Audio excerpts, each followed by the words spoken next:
Assalamualaikum warahmatullahi wabarakatuh. Alhamdulillah wa syukurillah, la haula wa la quwata illa billah. Semoga kita semua selalu diberikan petunjuk hidayah dan keimanan, sehingga keimanan kita tumbuh subur dan terus meningkat, bukan malah merusak atau rusak iman, tergerus perkembangan dan peradaban zaman.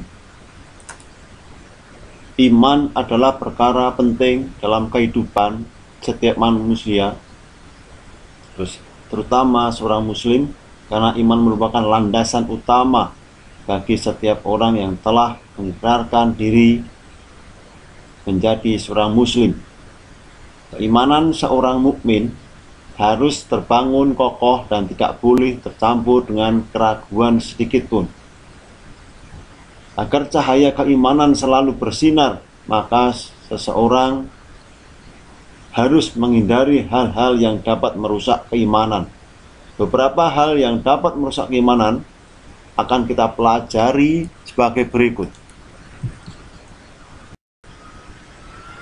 Tapi sebelumnya kita sampaikan dulu tujuan daripada pembahasan ini. Setelah membahas permasalahan yang ada, terutama dengan hal-hal yang merusak iman, kita akan dapat menyebutkan hal-hal yang merusak iman. Yang kedua, peserta didik dapat menjelaskan pengertian atau ta'rif syirik, tahayul, bid'ah, khurafat, riya, nifaq, riddah, fasik. Yang ketiga, menjelaskan dalil Al-Quran atau hadis tentang syirik, tahayul, bid'ah, khurafat, riya, nifaq, riddah, fasik. Dan juga bisa menganalisis contoh hal-hal yang merusak iman dalam kehidupan sehari-hari. Inilah tujuan pembelajaran kali ini.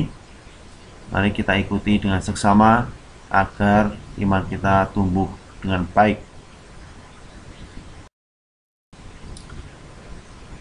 Apa saja hal-hal yang dapat merusak iman? Tadi sudah sedikit kita jelaskan, kita singgung dalam tujuan pembelajaran, yaitu syirik, tahayul, bid'ah, khurafat, atau yang bisa disingkat dengan TBC atau terkenal dengan istilah tersebut. Kemudian riya, nifaq, riddah, dan fasik. Mari kita dengan seksama menjelaskan satu persatu, jangan sampai kita melakukan hal-hal tersebut. Yang pertama adalah syirik atau A. Menjelaskan tentang syirik tentunya tidak asing buat kita semua. Apa itu syirik?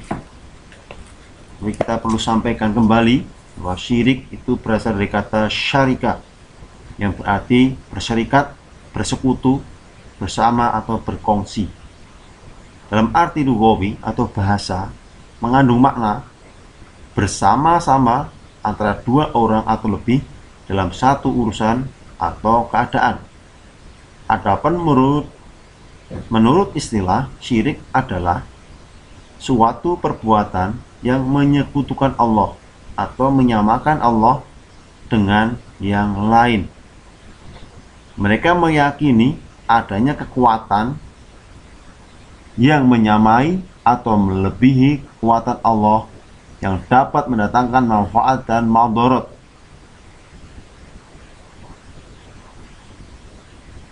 Itulah pengertian syirik. Kemudian kita masuk kepada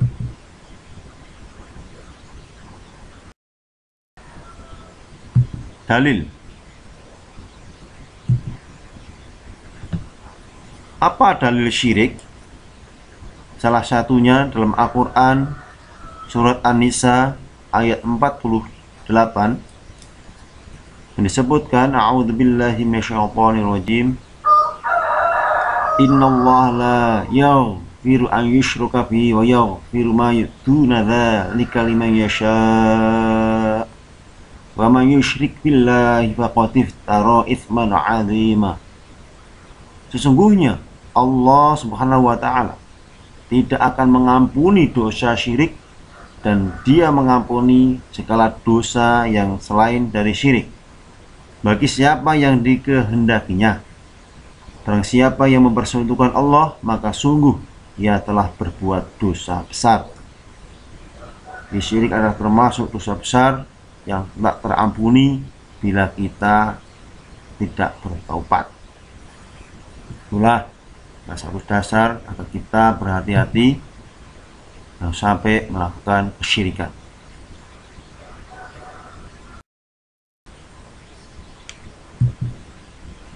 Selanjutnya yang akan kita bahas adalah macam-macam syirik. Syirik ada dua macam, syirik besar atau asyirkul akbar, asyirkul akbar, syirik besar, dan syirik kecil atau asyirku al-asghar. Syirik besar adalah menjadikan sesuatu selain Allah sebagai sekutu, penidan dalam bahasanya, yang disembah dan ditaati seperti halnya menyembah Allah. Dia meminta dan berdoa kepadanya seperti doa kepada Allah. Ia takut, berharap dan cinta kepadanya seperti ia takut, berharap dan cinta kepada Allah. Atau ia melakukan sesuatu bentuk ibadah kepadanya seperti ibadah kepada Allah. Syirik besar ada yang tampak nyata, zahirun jaliyun, seperti menyembah berhala, matahari, bulan, malaikat, batu, dan lain-lain. Syirik besar juga ada yang dikatakan bersifat tersembunyi, batinun khafiyun, seperti berdoa kepada orang yang sudah meninggal, meminta pertolongan kepadanya untuk dikabulkan keinginannya, minta disembuhkan dari penyakit dan dihindarkan dari bahaya. Itulah ta'rif atau pengertian syirik besar. Kita harus berhati-hati. Sedangkan syirik kecil adalah perkara atau perbuatan yang dapat membawa seseorang kepada kemusyrikan.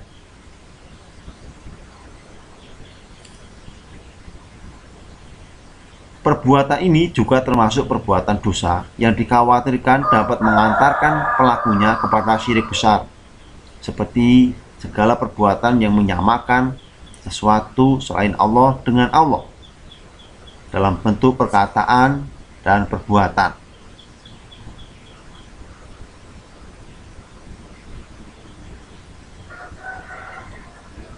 Syirik kecil dalam bentuk amalan misalnya adalah riya, yaitu melakukan sesuatu perbuatan karena ingin mendapat pujian dari orang lain.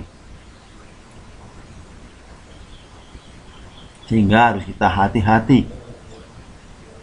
Kemudian apabila dilihat dari segi kekhususan sifat Allah, syirik dibedakan menjadi 3 jenis, yaitu syirik dalam rububiyah, uluhiyah, dan asma wa sifat. Mari kita bahas satu persatu dari 3 jenis syirik yang dikhususkan. Yang pertama, syirik dalam rububiyah. Apa maksudnya? Meyakini bahwa selain Allah ada sesuatu yang mampu menciptakan, memberi rezeki, menghidupkan atau mematikan, dan sifat-sifat rububiyah lainnya. Itulah termasuk syirik, tapi dalam segi jenis rububiyah, mampu mencipta. Kemudian Yang kedua, syirik uluhiyah. Apa itu syirik uluhiyah? Meyakini bahwa selain Allah ada sesuatu yang disembah dan ditaati, sesuatu yang bisa memberi madorot atau manfaat, memberikan syafaat tanpa izin Allah, dan lainnya yang termasuk sifat-sifat uluhiyah. Bisa dipahami sifat uluhiyah, selain Allah ada sesuatu yang disembah atau ditaati, sesuatu yang bisa memberi madorot dan manfaat, sesuatu yang bisa memberi syafaat tanpa izin Allah. Itulah sifat uluhiyah. Kemudian yang ketiga, sifat asma wa sifat.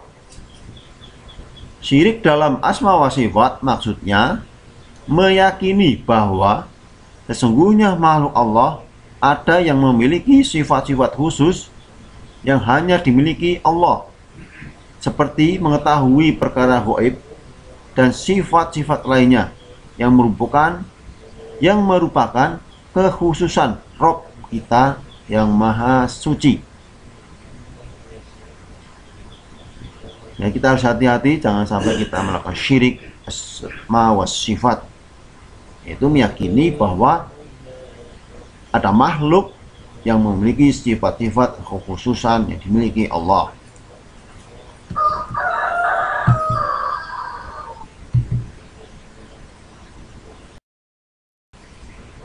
Kemudian pembahasan syirik yang selanjutnya adalah bahaya syirik.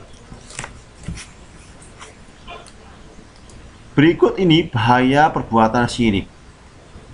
Pertama, syirik merupakan kezaliman yang paling besar, sesuai yang dinukil dalam Quran surat Luqman ayat 31, yang artinya, dan ingatlah ketika Luqman berkata kepada anaknya di waktu ia memberi pelajaran kepadanya, "Hai anakku, janganlah kamu mempersekutukan Allah. Sesungguhnya mempersekutukan Allah adalah benar-benar kezaliman yang besar." Itulah bahaya syirik yang pertama, kita harus berhati-hati. Yang B atau yang dua, menyebabkan pelakunya keluar dari Islam atau bisa murtad.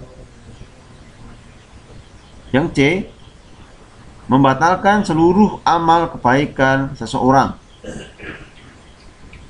Dinukil dalam Quran surat Az-Zumar ayat 65 yang artinya, dan sesungguhnya telah diwahyukan kepadamu dan kepada nabi-nabi sebelummu, jika kamu mempersekutukan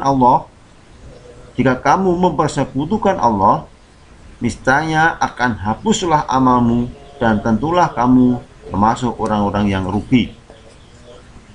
Bahaya syirik yang keempat atau D, menyebabkan pelakunya diharamkan masuk surga dan kekal di dalam neraka. Allah Subhanahu wa taala berfirman dalam Quran surat Al-Maidah ayat 72, yang artinya, sesungguhnya orang yang mempersekutukan sesuatu dengan Allah, maka pasti Allah mengharamkan kepadanya surga dan tempatnya mereka adalah neraka. Tidaklah ada bagi orang-orang zalim itu seorang penolong pun. Dan yang kelima dari bahaya syirik adalah merupakan dosa paling besar yang tidak dapat diampuni oleh Allah. Sesuai dengan Quran surat An-Nisa ayat 48, sesungguhnya Allah tidak akan mengampuni dosa syirik, dan Dia mengampuni segala dosa selain syirik. Dan bagi siapa yang dikehendakinya, karena siapa yang bersekutukan Allah, maka sungguh ia telah berbuat dosa yang besar.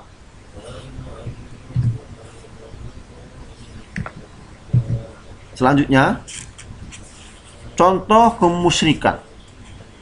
Kita harus perhatikan dalam kehidupan sehari-hari apa saja yang termasuk contoh kemusyrikan yang harus kita hindari. Antara lain,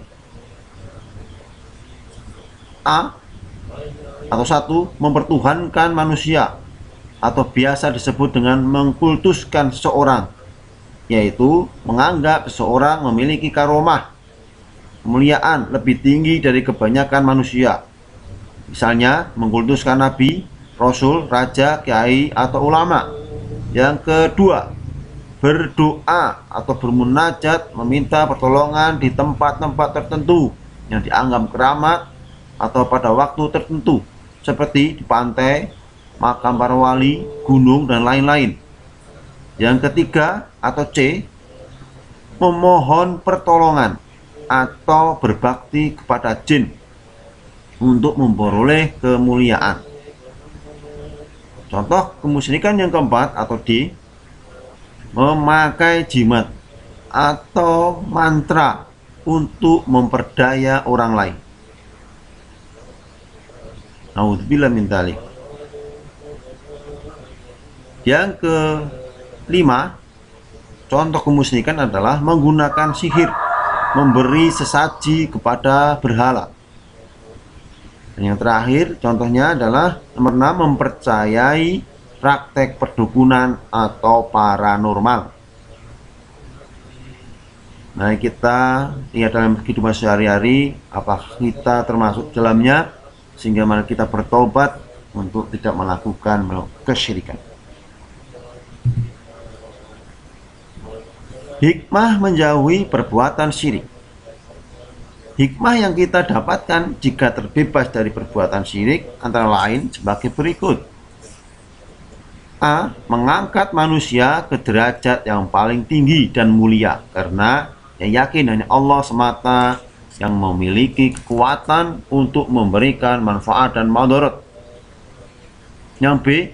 Menjadikan manusia yang memiliki pandangan luas. Dia percaya kepada Allah sebagai penguasa dan memelihara alam semesta. Yang C atau yang ketiga, memunculkan kepercayaan yang teguh dalam segala hal karena ia yakin akan datang pertolongan Allah. Yang D, tidak mudah putus asa dengan keadaan yang dihadapi karena ia yakin bahwa kewajiban seorang mukmin adalah berikhtiar dan tawakal. Yang E, menjadikan taat dan patuh kepada hukum-hukum Allah karena ia yakin apa yang menjadi ketentuan Allah adalah yang terbaik bagi hambanya. Nah, F, menumbuhkan keberanian dalam diri manusia, terutama dalam hal kebenaran, karena ia yakin bahwa rasa takut hanya ketika ia melanggar ketentuan hukum Allah. Itulah hikmah daripada kita terbebas dari perbuatan syirik.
Pembahasan selanjutnya yang B adalah TBC atau tahayul, bid'ah, khurafat.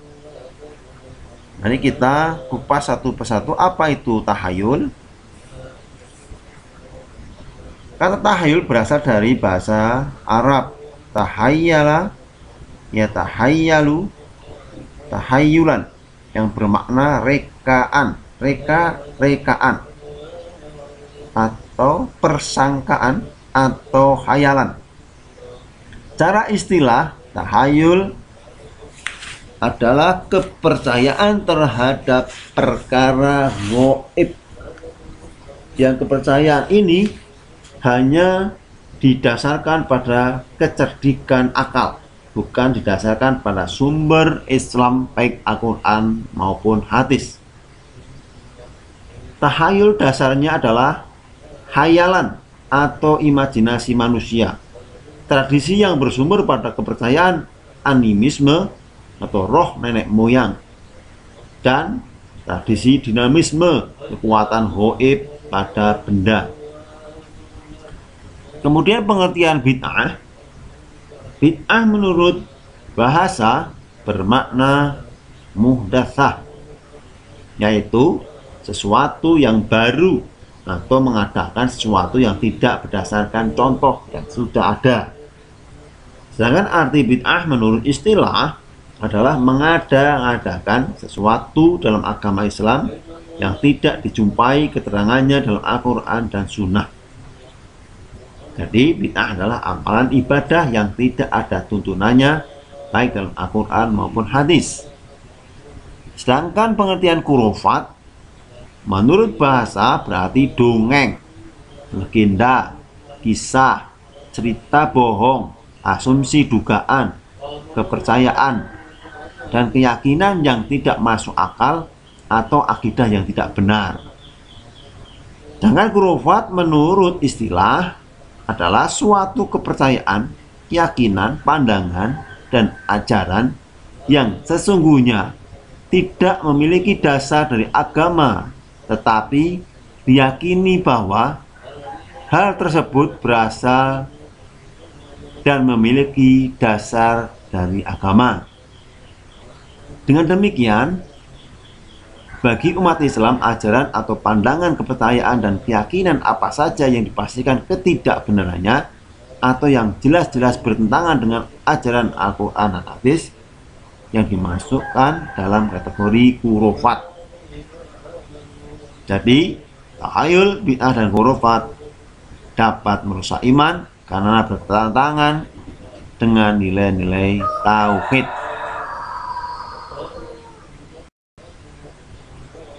Larangan tahayul, bid'ah, dan khurafat. Agama Islam diturunkan oleh Allah melalui risalah Nabi Muhammad SAW. Adalah agama yang sempurna. Segala persoalan kehidupan telah diatur melalui Al-Quran dan hadis. Apa yang halal, apa yang haram. Setiap perbuatan manusia, baik yang bersifat akidah, ibadah maupun muamalah, harus berdasarkan Al-Quran dan Sunnah Rasulullah SAW.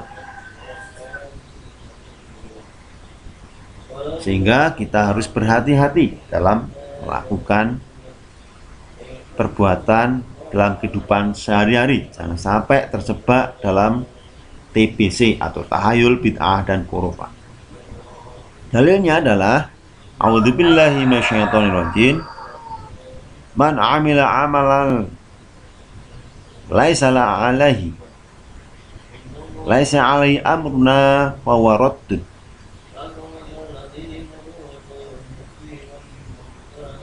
Barang siapa yang mengerjakan amalan yang tidak berdasarkan tuntunanku, kata Rasulullah, maka amalannya akan tertolak. Hadis Bukhari wal Muslim.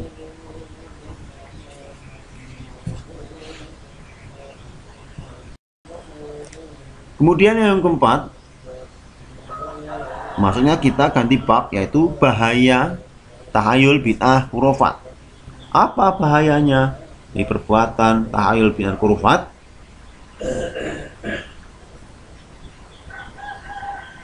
antara lain dapat menjerumuskan kepada kesyirikan, dan syirik adalah dosa besar dan tidak diampuni. Bahaya yang selanjutnya adalah mencemari tauhid yang menyebabkan ditolaknya amal ibadah.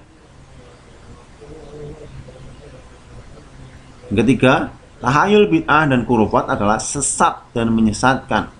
Setiap kesesatan mengantarkan pelakunya menuju neraka. Pembahasan yang selanjutnya adalah kita masuk ke pembahasan ke riya. Apa itu riya? Mungkin kalian tidak asing lah, riya itu apa? Yaitu riya berasal dari kata ro'a yang bermakna melihat, memperlihatkan.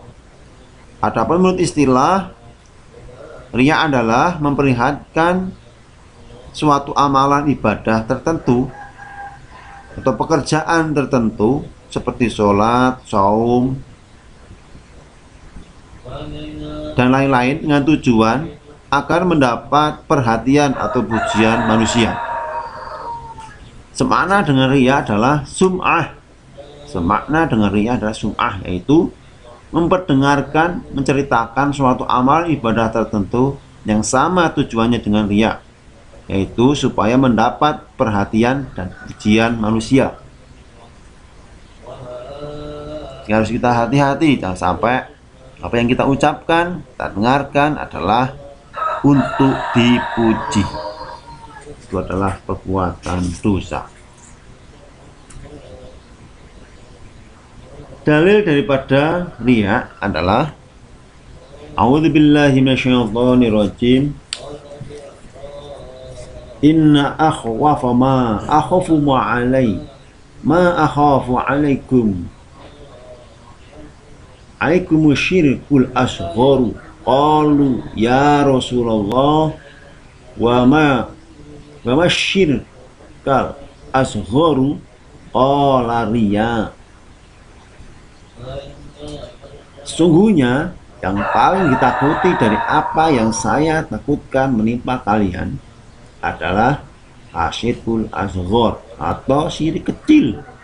Maka para sahabat bertanya, apa yang dimaksud dengan asyirkul asghar? Beliau Rasulullah SAW menjawab, riya adalah riya. Hadis riwayat Ahmad. Nah, dalil yang kita untuk menjauhi jangan sampai riya menjangkit diri kita. Kemudian bahaya riya. Agar kita senantiasa istiqomah dalam menjaga niat kita, maka kita perlu mengetahui bahaya sifat riya, yaitu antara lain a. Riya menjadikan amalan seseorang sia-sia dan tidak berpahala, dan bahkan pelakunya disamakan dengan orang yang tidak beriman atau kafir. Sesuai dengan Quran surat Al-Baqarah 264, yang artinya, orang-orang yang beriman, janganlah kamu menghilangkan pahala sedekahmu dengan menyebut-nyebutnya dan menyakiti perasaan si penerima, seperti orang yang menafkahkan hartanya karena riya kepada manusia dan dia tidak beriman kepada Allah dan hari akhir. Bahaya yang kedua atau B, riya merupakan salah satu sifat orang munafik. Al-Quran surat An-Nisa ayat 142 yang berbunyi, artinya sesungguhnya orang-orang munafik itu menipu Allah dan Allah akan membalas tipuan mereka. Dan apabila mereka berdiri untuk sholat, mereka berdiri dengan malas. Mereka bermaksud riya dengan sholat di hadapan manusia, dan tidaklah mereka menyebut Allah kecuali sedikit sekali. Bahaya riya yang ketiga adalah riya termasuk perbuatan syirik yang tersembunyi, karena seringkali manusia tidak sadar bahwa motivasi agar dipuji dan dihormati orang lain adalah menyekutukan Allah. Bahaya riya yang keempat atau D, riya mendatangkan kehinaan dan kerendahan pelakunya di hadapan Allah. Yang E, riya akan menambah kesesatan seseorang. Itulah bahaya riya. Kita harus berhati-hati Jangan sampai kita termasuk di dalamnya. Bagaimana cara menghindari riya agar amalan ibadah kita tidak sia-sia?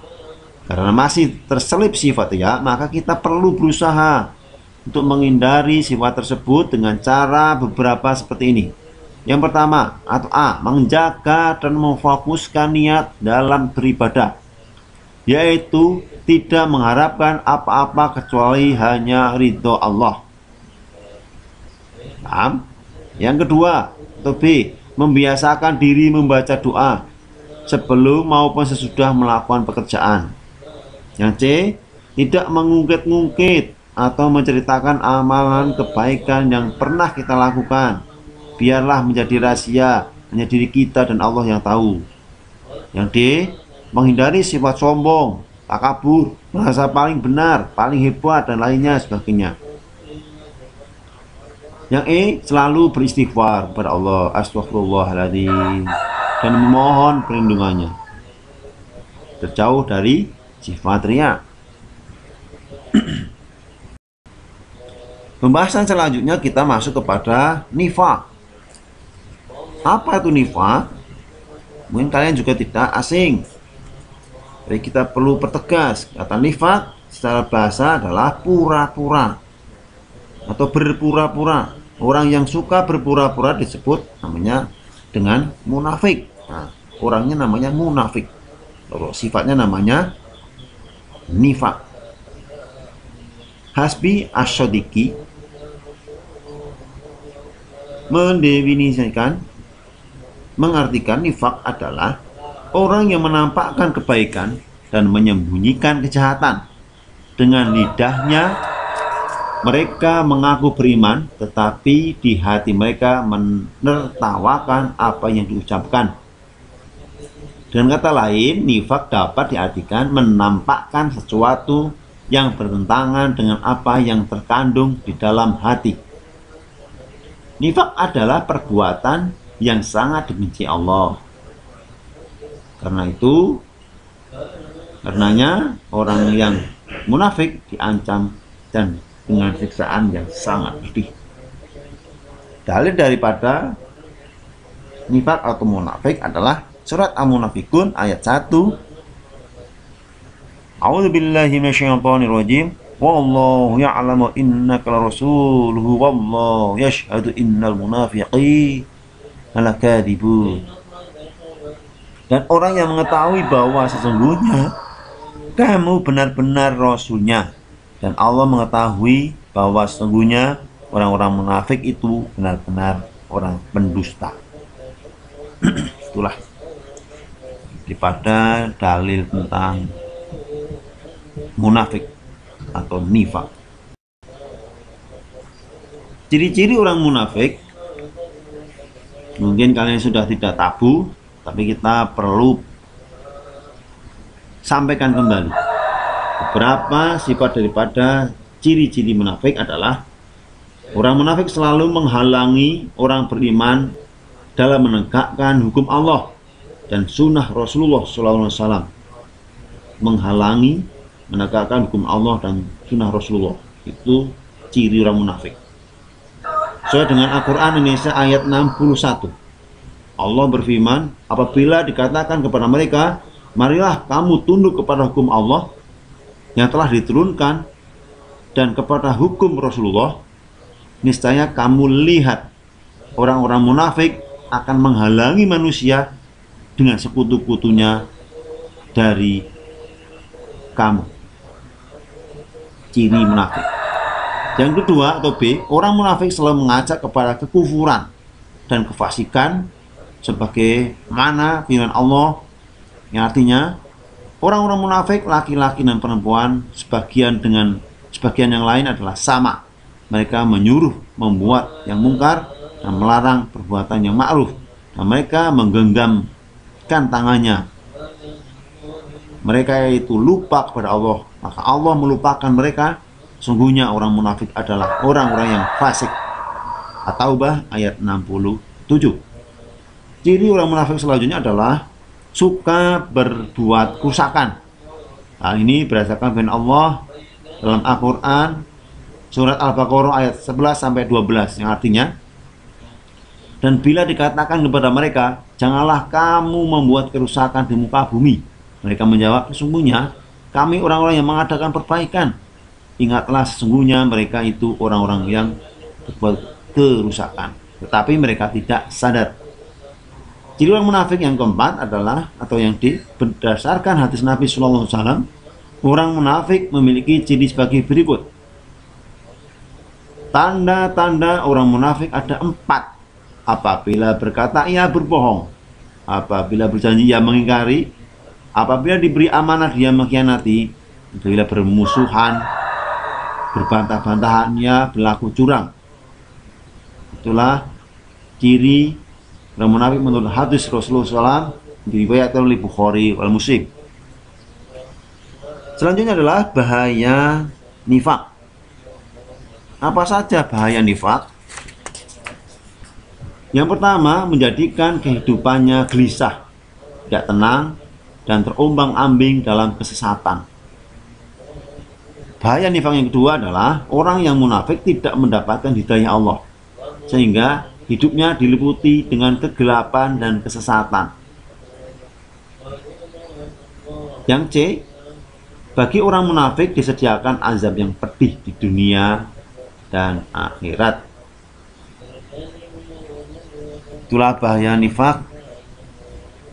Mari kita jauhi bersama-sama agar kita lebih baik dalam hidup ini.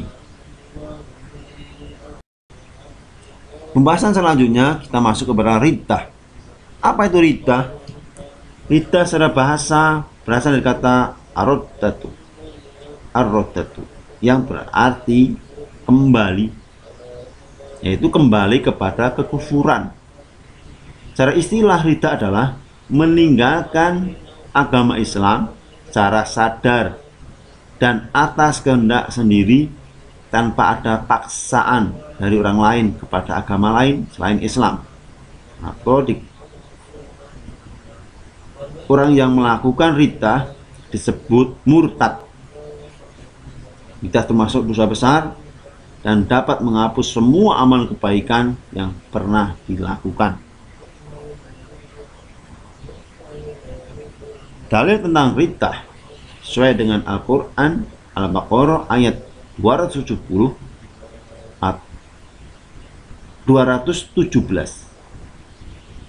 Kami ulangi, dalil riddah Al-Baqarah ayat 217.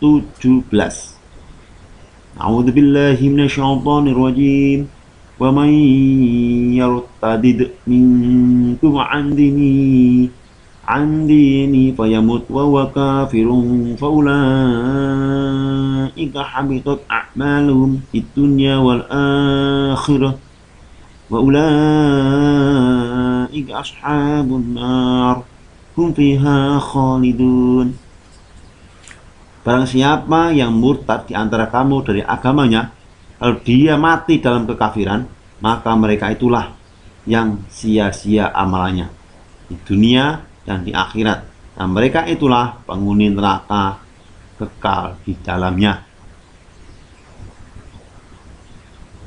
Itulah dalil daripada murtad atau riddah yang sampai kita masuk di dalamnya, hidup mati tetap Islam, kaya miskin tetap iman. Kemudian berbagai modus dan usaha pemurtadan yang dilakukan oleh non-muslim yang perlu kita ketahui dan waspadai antara lain. Modus yang pertama, pernikahan beda agama. Banyak kasus terjadi dengan modus hamilisasi, targetnya adalah remaja muslimah. Remaja muslimah dihamili dulu sebelum nikah. Yang kekasihnya non-muslim, maka ia tidak punya pilihan lain kecuali menikah meskipun berbeda agama, yang akhirnya harus mengorbankan iman mereka. Modus dan usaha murtadat yang kedua, pembagian sembako dan uang. Targetnya masyarakat miskin di daerah terpencil yang minim gerakan dakwah Islam. Mereka secara rutin disubsidi dengan uang dan sembako yang ujung-ujungnya untuk pindah agama. Modus yang ketiga yaitu memberikan beasiswa atau bantuan pendidikan bagi pelajar dan mahasiswa muslim. Mahasiswa tersebut merupakan bantuan pendidikan di lembaga non-muslim, tujuannya untuk memberikan pengaruh dan membangun pola pikir sehingga meskipun tidak sampai keluar dari Islam, tapi mereka punya pola pikir sekuler yang bertentangan dengan akidah Islamiyah. Modus selanjutnya adalah propaganda pemurtadan, juga dilakukan secara berterselubung dengan memanfaatkan tempat-tempat keramaian di mal, pasar, dengan cara menyebarkan aksesoris dengan bentuk dan simbol tertentu yang merepresentasikan keyakinan agama tertentu. Selain itu juga disisipi ajakan-ajakan sesuai keyakinan mereka, bahkan tidak jarang disertai dengan aksi hipnotis. Itulah modus-modus pemurtadan salah satunya di Indonesia. Mari kita sebagai orang muslim harus berusaha mencegahnya kalau kita beriman pada Allah dan hari akhir.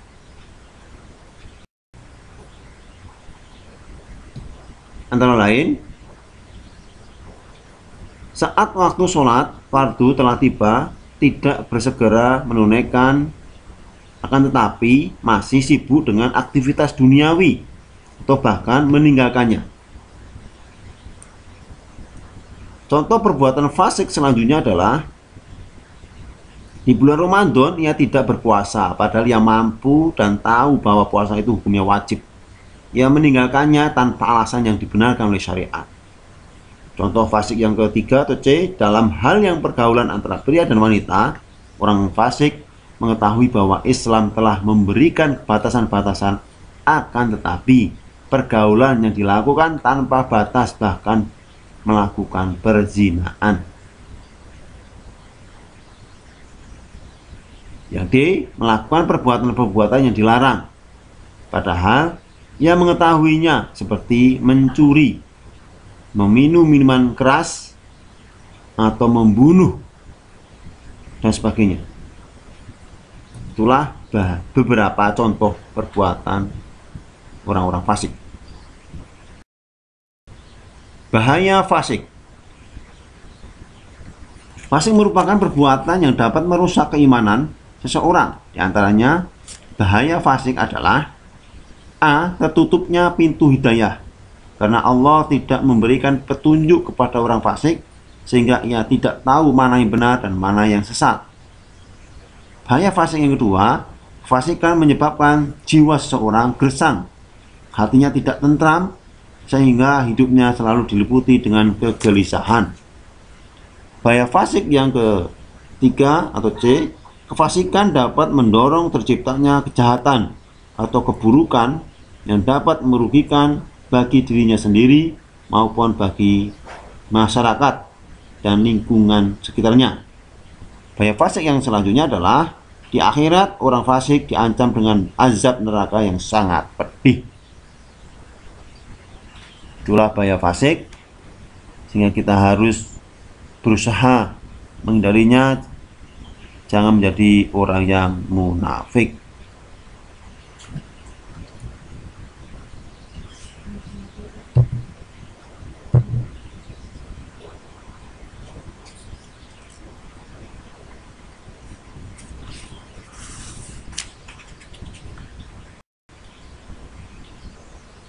Tahukah kamu dosa yang tak terampuni?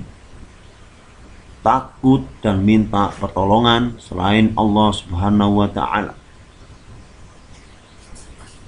Akhir kalam, wassalamualaikum warahmatullahi wabarakatuh.